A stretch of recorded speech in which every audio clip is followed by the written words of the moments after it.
consider some of these issues backwards.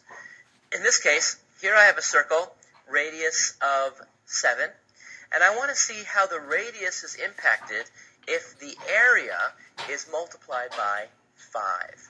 Okay, so let's take a look at this. So first of all,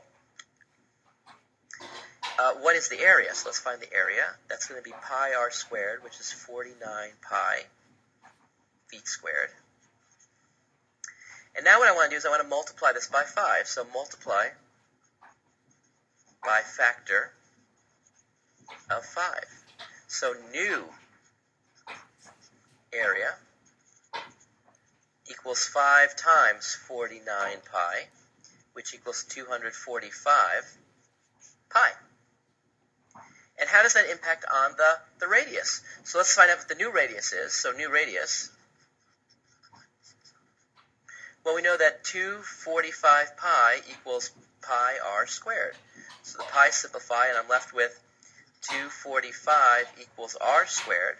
R is going to be a positive length, so I know I can just take the positive square root of both sides.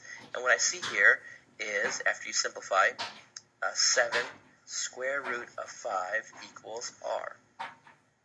So we multiply the area by a factor of 5. And what do we do to the radius? We multiply the original radius by a factor of square root of 5.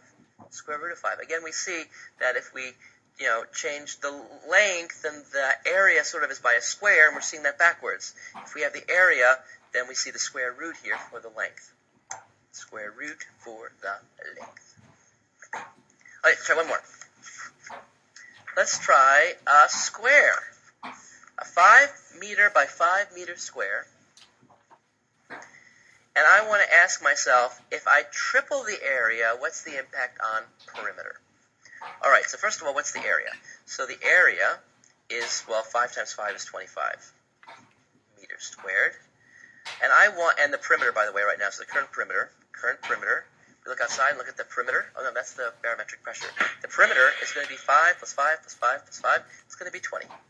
Units are meters. Now, I want to triple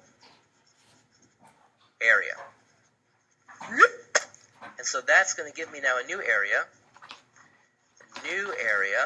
of 3 times 25, which is 75 meters squared. And so now I want to figure out how it's going to impact the perimeter. Well, the first thing I have to do is find the side.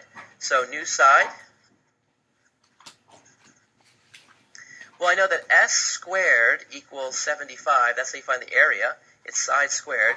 So I take the square root of both sides, and I see that s equals the positive square root, so I see 5 square root of 3. So triple area, and the side increases by a factor of the square root of 3, the square root of 3. And so what about the new perimeter? Well, it's going to be 5 square root of 3, 5 square root of 3, 5 square root of 3, 5 square root of 3, and so I see 20 square root of 3. And so what's the bottom line? The bottom line is the perimeter sees an increase by a factor. We multiply the perimeter by square root of 3. So you blow up the area by a factor of 3. We blow up the perimeter by a factor of square root of 3.